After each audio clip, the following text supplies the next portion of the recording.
Hey Flock, this is Clinton Bonner of 3 In, 3 Out coming at you with another edition, another webisode.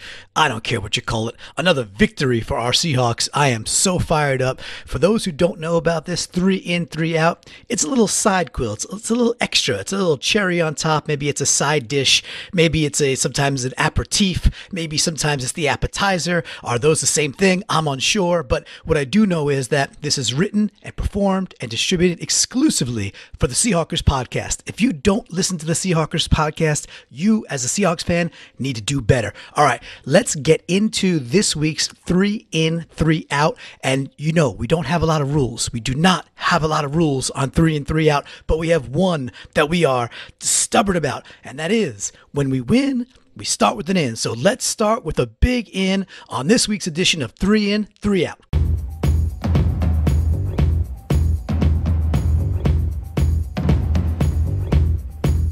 All right, Flock. So because we win, we get to start with this in. And oh man, what a cool game, huh? What a cool game too. We got to understand that Carolina, we know what the media is going to do. Now the media is going to say that Carolina is not a good team, just as, the Lions were no good after we beat them, just as the Packers are no good after we beat them, just as the Panthers are now suddenly no good after we beat them. But you know what? Let's pump the brakes there. This is a very good football team, and at home, they've been like 2013, 2014 Seahawks at home. They've been like unbeatable, at Bank of America down in Charlotte. So this is a huge road victory. Don't sell it short, celebrate it. And okay, let's get over to that first in. So, if you follow 3 In, 3 Out, you know what I'm going to say next, because I'm going to talk about the nooks and I'm going to talk about the crannies. And I like to get a little deeper than some of the things that, all the national analysts are going to chat about anyway. We know all about those things. But the first one to me that stood out is I got to give this first in to Mingo. Now, Mingo had a couple of plays where he was, a little all over the field, but we like to focus on something. On that fourth down play early in the game, so super early, Carolina's got their first drive going. They're moving the ball up and down the field, pretty much at will. They go for it on third down. They don't get it. They go back out for it on fourth down. And what happens? So now all the glory and all the illumination and the soapbox gets put under, and very rightfully so, gets put under Bobby Wagner. Wagner makes a great, tackle of a big man. Cam Newton is a big man, makes a big tackle on fourth down, stuffs him back. But if you kind of rewind the videotape there and take a look at that again, it's Wagner's exactly where he's got to be. But more importantly is Cam is exactly where he had to be. Cam had nowhere to go. Go watch that replay again. Wagner is, just squared up and yeah, good luck beating the All-Pro Bobby Wagner 1-to-1 on a, I don't even care if you're Cam, just good luck moving that guy. You're not going to win that battle. Clearly he didn't. But look to Wagner's left-hand side. Look at Mingo. He crashes his dude so hard. Mingo just levels his guy, gets so low, gets his pads, gets his thighs, and just moves that dude who's a bigger dude and moves him right into basically, center square there. If this was Hollywood Squares, and then, of course, like in that case, like Wagner is Alf. So he's like, he's sitting center square. Well, then Mingo is that guy from like, Head of the Class, the guy with the ponytail that was on WKRP in Cincinnati, the guy with the pony, the teacher from Head of the Class. So Mingo is that English teacher from Head of the Class. He's sitting on the left-hand side of Alf, who is center square. He crashes down the line. He just blocks up everything that could have been Cam's to go escape to. Cam has nowhere to go. He has to try to go one-on-one with Bobby. We already discussed this. That is a fool's errand, if you will. Bobby beats him 1-to-1. Seahawks ball. Plain, simple, clean, delicious, amazing. Mingo on that play was amazing. Go rewatch that play. But Bobby was there because Cam had to be there, and Cam had to be there because Mingo did what he had to go do. So in goes to you, Mingo. Good job.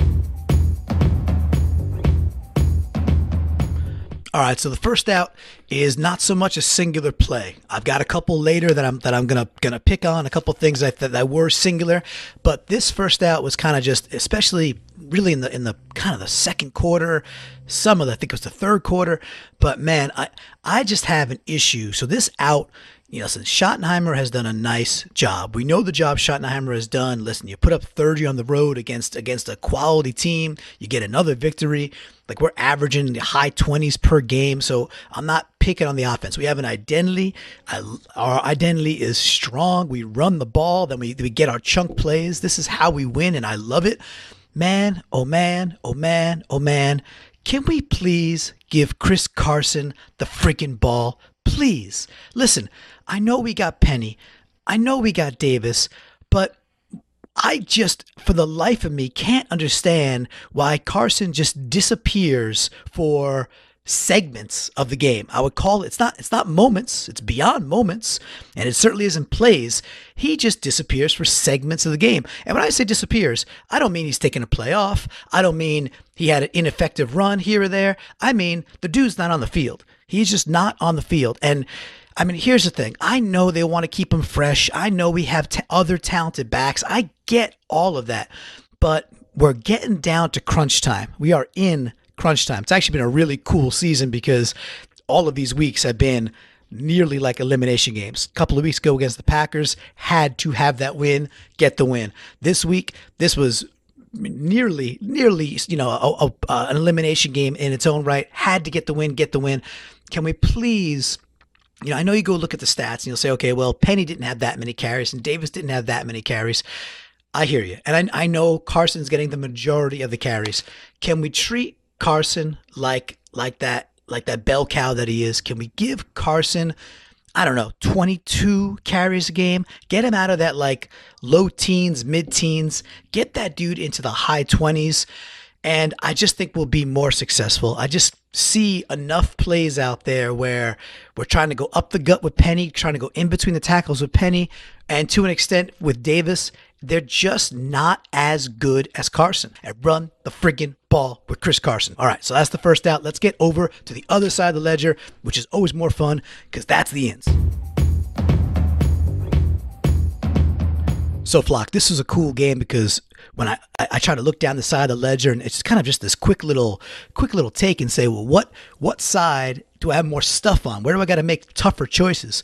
And this week, it's kind of clear. There is more ins than outs to choose from, which is cool because it allows me to get like nitpicky, allows me to get into the granularity, and allows me to get down into what the whole purpose of 3 and 3 out. So this one is going to be super specific, and I love it. So listen, we got Lockett. We got Rhymes with Rocket having a huge day. We got some, dare I say it, unlimited Lockett in this game. Yeah, he had a great game. Obviously, we got more coming up clutch with a couple of big catches and, of course, the huge touchdown. But let's focus on a singular play. That Lockett touchdown. Right, that Lockett touchdown. There's a couple of really good breakdowns out there. Certainly, on the Twitterverse, go out there and check them out. Some great breakdowns of the route and everything else. What I want to focus on, I want to give this in to baseball. And I paused for dramatic effect there. I want to give this in to the game of baseball. And you might be like, what do you mean there? What do you mean there, CB? So this is what I mean. Go watch that play. Go watch Russ look left, and then turns his body, not even just a little bit of like almost like a shoulder pivot, and then he fires the ball to Lockett at about like, a 45-degree angle from where he was facing, and gets the ball in there just across the goal line. Lockett gets that touchdown. The in obviously goes to Russ for the execution, but the in goes to Russ playing baseball. There are exactly two quarterbacks in the league who can make that throw. Now, I'm not saying, and by the way, when I say make that throw, I mean make that throw the way they made that throw. Aaron Rodgers could typically make that throw. He just has the strength, et cetera, but not the way they made that throw. The two dudes who would make that throw the way Russ made that throw, and it had to be that way, by the way, for timing and to get rid of it so quickly, would be Pat Mahomes and Russell Wilson. Do a little bit of research. You might know that Pat Mahomes' dad was Mahomes on the New York Mets. Mahomes grew up playing baseball. Russ obviously played baseball his entire life, is still a member, I think, of, the Rangers, the Yankees at this point? I forget what he is, but a really good baseball player. Go look at how he throws that ball. That is a second baseman or a shortstop. That is how you throw a baseball when you cannot move your feet, you don't have time to do it. You just have to rely on your body positioning and your just pure arm strength, but the understanding of how to throw that ball that way, that is pure baseball throw right there. And again, two dudes in the NFL can make that throw. It's because of their exposure to baseball and because of their love and their history and of course, their athleticism. We hear lots of arguments about single track and kids nowadays. Oh, my kid plays soccer all year round. My kid plays this all year round. I'm a big believer in giving kids exposure to lots and lots of different sports. A, let them figure out what they really do like best when they're young. And second of all these little things you pick up in the other games, they help you. They help you at that next level be better because of just some of these little idiosyncrasies, some of these little things that you would not have exposure to. You would not know how to make that type of throw in that situation the way he made that throw if he was not a baseball player. That's probably my favorite touchdown the entire year so far. All right, so first he giveth, then he taketh away. I'm actually going back to Russ for an out. Now, this may be on Schottenheimer, but I don't think it is because we're talking, I think the way the play is called, then it's up to the quarterback to make these decisions, hence the name, read option. Here's my thing on this. I want, and I think, Flock, let me know if you're with me here. Man, oh man, we want Russ to keep a couple of these read options. Throughout the game, I'd say third quarter, sometimes in the fourth quarter, we're running these read options where it is just kind of evident that it's not working. Our run game is not working that well. And I think in the entire game, I saw Russ pull one down, and he got a first down, by the way. He escaped to the right-hand side. He got like 4 or 5 or 6 yards, got a first down on a read option where he kept it. To me, there were so many opportunities in this game for Russ to keep the ball just once or twice more, to keep a drive going, to go instead of being in like a 3rd and 10 or a 3rd and 8 or a 3rd and 12, maybe we're sitting there like a 3rd and 2, or maybe Russ gets the chains and it's a fresh set of downs. I just thought there were ample opportunities in this game for Russ to keep a few more of these read options. I mean, I just sat there going, and sometimes in the replays, listen, I know it's all in the moment. I know Russ is making a decision with like split milliseconds there, right? Where he has to decide who's getting the rock. Am I going to keep it or not? But I mean, dang, just once or twice more, I really wanted Russ to keep that ball and just duck around the corner. Quick out here. In one frame, I give Russ all the praise in the world for making an amazing baseball throw. In the next frame, I'm gonna rip it away and say, man, Russ, and by the way, Russ had a very, very strong game. But man, dude, keep 1 or 2 more of those, and the world is your oyster. Like those, there were runs to be had right there. There were yards to be had, and I want to see us do a few more of those per game. So the out, this is actually, I'd say, to Russ for just, keep a few more read options going forward. Hey, dude had a great game. We won a huge victory. I'm not going to kill Russ. Let's move on. All right, this is when it gets tricky because I got like 3 other things I want to talk about on the inside. The Flock brought up some great things. We'll show some from the Flock later. So I got to give an honorable mention to the McDougald interception, just in general, because how huge it was. And it was kind of like, I'm not going to put it on the level of Richard Sherman, the tip, but it was a little bit of like a tip junior, right? It was like I think I've seen Dave Bloomquist call this the Legion of Baby Boomers, or somebody on the Flock said this is the Legion of Baby Boomers. Tips it, extends up with the left hand to himself, interception in the end zone, huge. But all right, honorable mention over there. The play that I absolutely loved is, we're down 27-20. We get a first down. I forget if it was a run or I think it was I think it was a pass to Dixon where we got 9 yards. It might have been Dixon or Vanette, but I think it was Dixon where we get 9 yards. We're marching down the field. It's 27-20 Carolina. Obviously, we need to score on 2nd and 1. I loved this play. So 2nd and 1, we just do this quick, beautifully executed, fast, in time bubble screen. Yes, Adam, a bubble screen out to Baldwin. And it was just so appropriate. It was so appropriate because we see it so little this year. Russ, super fast, gets rid of it in 2 seconds, hits him right where he's supposed to be. Baldwin gets it. He's got room. Blocking's there. He's up the field for, what was it, 8, 10, 12 yards. I forget exactly what it was. And it obviously makes the first down and then some. And it just gets that drive going that much more. Super. It was like, hey, you're going to give us that? We're going to take that.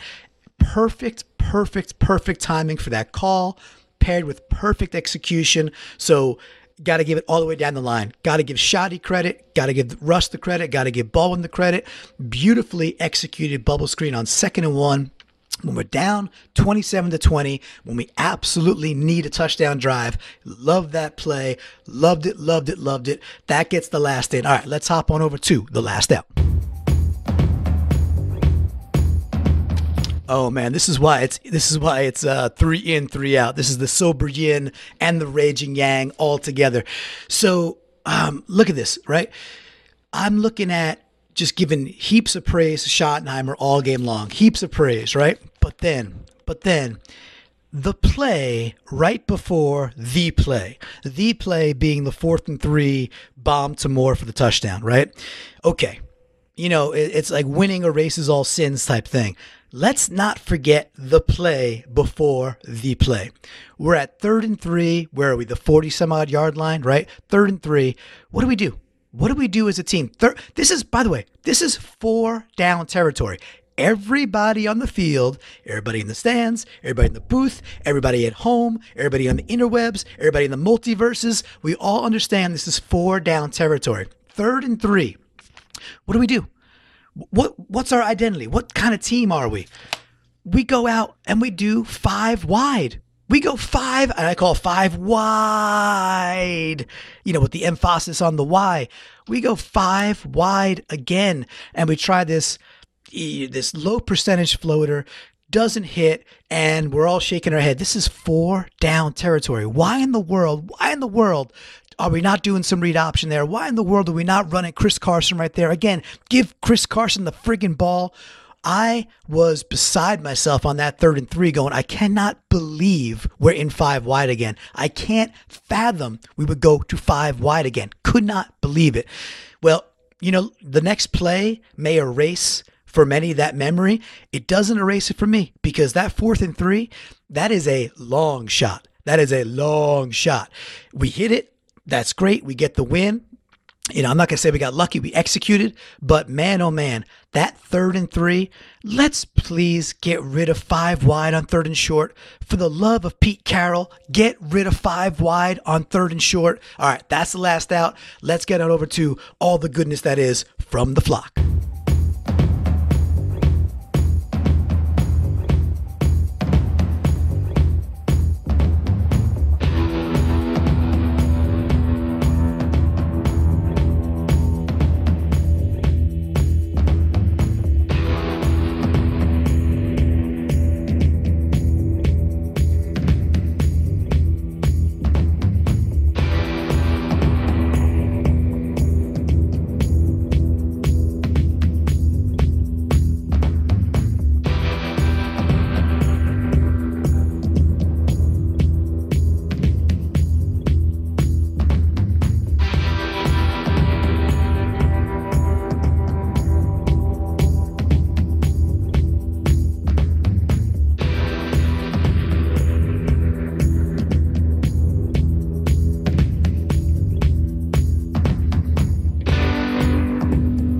All right, folks, that'll do it for this week's edition of 3 in, 3 out. Again, your unique Seahawks recap. I'm Clinton Bonner, and this is written and performed and distributed exclusively for the Seahawkers podcast. Go to getintheflock.com for more information. Just go on Twitter, go on Facebook, go look at your iOS, your Android apps. Just check out Seahawkers podcast. If you're a Seahawks fan, if you're a 12, you consider yourself a 12, this is the podcast for you. You got to listen to these guys. You got to listen to Brandon and Adam every single week, laying it down. It is the best Seahawks pod out there. So getintheflock.com. And everybody, let's enjoy Sunday together. Let's go in there. Listen, here's my 2 cents on this game. My 2-minute stake on this game. Real quickly, I don't care how we win on Sunday versus the 49ers at home. I don't care. I want it to be a dominant performance. I'd love to have a relaxing Sunday where we're up 17 in late fourth quarter. That's lovely. End of the day, I don't care. We need to win. We can win by one. I don't want it to be ugly, but if it is, so be it. Just go get the W. Gotta go get that W. This is an inferior team. We are a superior team. Run the ball well. Let Russ do Russ things. Let the defense kind of unload on a rookie QB and just go win that game. 12s, bring it. We will be on the Seahawkers Pod Ring of Honor on Facebook. That is an amazing group to watch the game with and hang out with, and so much more. So, Clinton Bonner for 3 and 3 out. Let's get at it on Sunday. Let's have some fun. And of course, go Hawks.